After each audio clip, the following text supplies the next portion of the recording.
13절부터 20절까지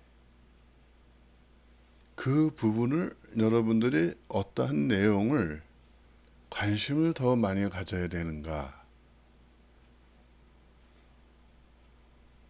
즉, 자, 13절에 보면은요, 너희가 이 비유를 알지 못할진대 어떻게 모든 비유를 알겠느냐?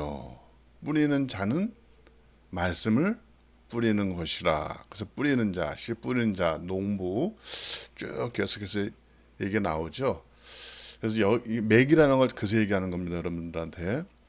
성경 전체의 맥. 그러니까 설명을 할 수 있는 거는 이 성경에 대해서 맥을 알기 때문에 이 설명을 할 수 있겠죠. 그래서 뿌리는 자, 농부예요. 요한복음에서도 농부, 하나님, 예수 그리스도. 그래서 그 제자들도 농부 삼으시는 거죠. 그래서 말씀을 뿌리는 거란 말입니다. 그래서 15절, 16절, 17절, 18절, 19절까지는 저희에 대한 거예요. 그렇죠. 앞으로 보시면 여러분들이 외인이란 말이에요. 외인. 하나님 나라하고는 상관이 없어요. 예, 외인, 저희 이렇게 얘기한단 말입니다. 자, 왜 그럴까요?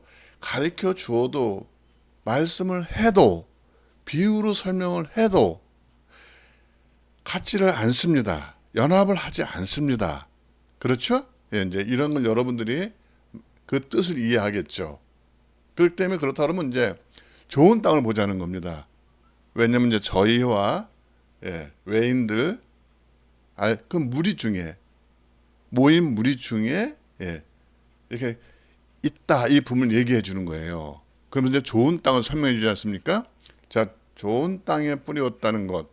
그래서 좋은 땅이라는 것은 여러분들이 좋은 그러면 또 한글로 이렇게 뭐 이제 막 이렇게 하면은 뭐 이제 사전적으로 보면 여러분들이 이 부분이 잘 이해가 안 돼요. 왜냐하면 사전에 있는 그 단어의 뜻은 한 단어의 뜻이지 않습니까? 그러면 한 단어의 뜻은 앞뒤를 설명하기 위해서 형성이 되잖아요. 그렇죠? 예, 설명을 할 적에 앞뒤 계속해서 뭘 설명하기 위해서 단어가 연결을 하지 않습니까? 그러니까 좋은 그럼 이걸로 끝나는 게 아니고 여기서도 좋은 땅이지 않습니까? 예, 그래서 이 부분이 이제 조금 여러분들의 전체적인 맥을 보면은 비유를 얘기했을 적에 말씀을 여러분은 어디다 부리겠어요? 이게 생각이 돼야 되거든요. 생각이 안 되면은 그냥 이게 뭐야 이렇게 돼요. 근데 생각을 하시면은 조금씩 풀리기 시작합니다. 비유죠? 하나님 나라 그러면서 말씀이죠? 그 말씀을 어디에 뿌려야 됩니까? 예, 여러분들 마음에 뿌리는 거죠. 꼭 뭐처럼 땅에 씨를 뿌리는 것처럼. 그래서 이 부분이 여러분들이 비유라는 걸 아시고 예수님이 그래서 이 단어들을 다 우리한테 하나님 나라를 가르쳐 주는데 이 부분이 이해가 안 되는 분들은 현상적인 거하고 마음하고 연결이 안 되는 거예요. 근데 이제 그 부분을 여러분들이 그렇지. 연결이 안 되면 어떻게 된다고요?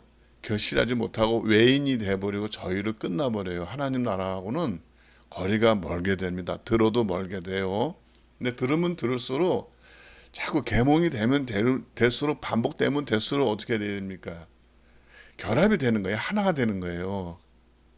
설명되어진 내용하고 하나가 되는 겁니다. 그렇죠?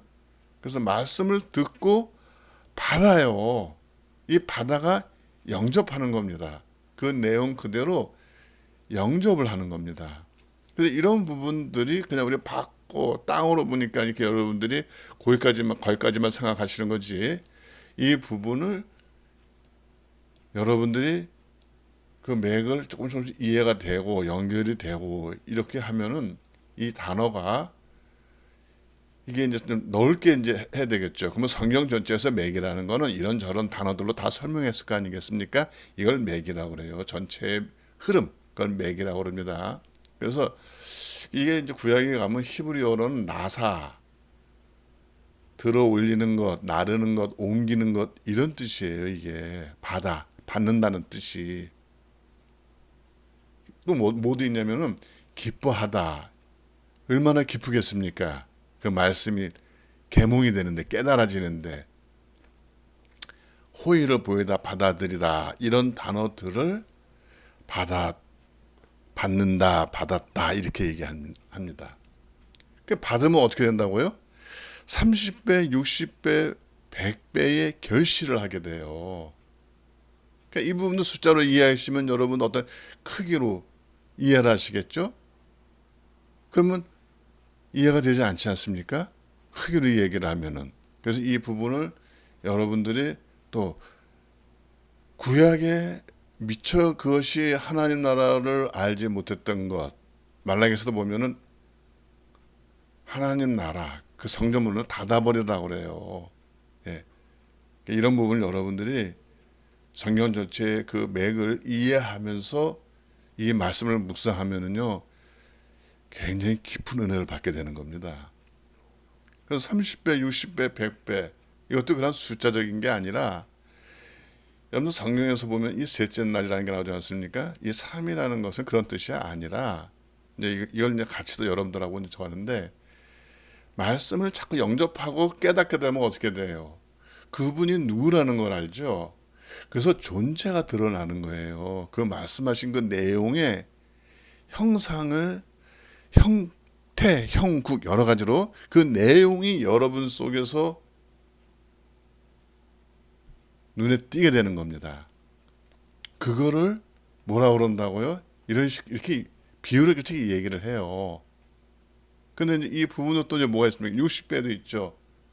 그 60배 이 부분도 말씀으로 이제 계속 이제 그 말씀하시는 분의 의도라는 걸 알게 되지 않습니까? 그러면 이제 그것하고 내 생각하고 차이점이 있죠. 이 말씀이라는 건 그래요. 이 말씀이라는 거는 계속 어떠한 것을 그 내용이 있기 때문에 설명하는 건데 그 내용이 어떻게 되겠습니까? 예, 이것이 자꾸 채워지게 되죠. 채워지게 돼 확장된단 말이에요. 그래서 그 실체 또 존재 예, 그것이 100배 완전히 세워지는 겁니다. 결실하는 거예요. 그러니까 결실이면 열매 맺는 거죠. 그러면 이 말씀이 열매 맺어지는 건 뭐겠습니까? 근데 이거를 이렇게 맥을 모르면은 현상적인 거에서 다른 걸로만 자꾸 이해를 하려고 해요. 왜냐면 맥은 모르니까는 성경의 맥은 모르니까 뭐로 설명하는지 모르니까는 우리가 익숙한 게 뭐냐면 현상적인 거죠. 눈에 보이는 거. 이런 부분으로만 자꾸 이게 연결이 되고 떠오르거든요. 그래서 이 부분이 말씀에서 은혜를 받아야 되는 거고 말씀밖에 없다는 얘기가 이 얘기입니다. 그래서 최고의 은사는 말씀이라고 그러죠. 그 말씀을 정확하게 깨달아지는 게 최고의 은사예요. 그 말씀에 의해서 올바로 하나님이 세워지는 것. 하나님이 올바로 여러분이 깨닫혀지면은 이단이 생기겠어요? 사단이 되겠어요? 무슨 저게 되겠습니까? 올바로 알면은 그런데 빠질 이유가 없어요. 근데 모르기 때문에 자꾸 다른 생각 때문에 자꾸 미혹되는 거죠. 그래서 이 결실한 것도 여러분들이 이렇게 보시면은 그래요. 헬라어로 보면 열매를 맺다예요. 카포 포레오 해가지고 열매를 맺는 거거든요. 예. 그래서 이게 히브리어로 가도 열매 맺는 거예요. 파라오 해가지고.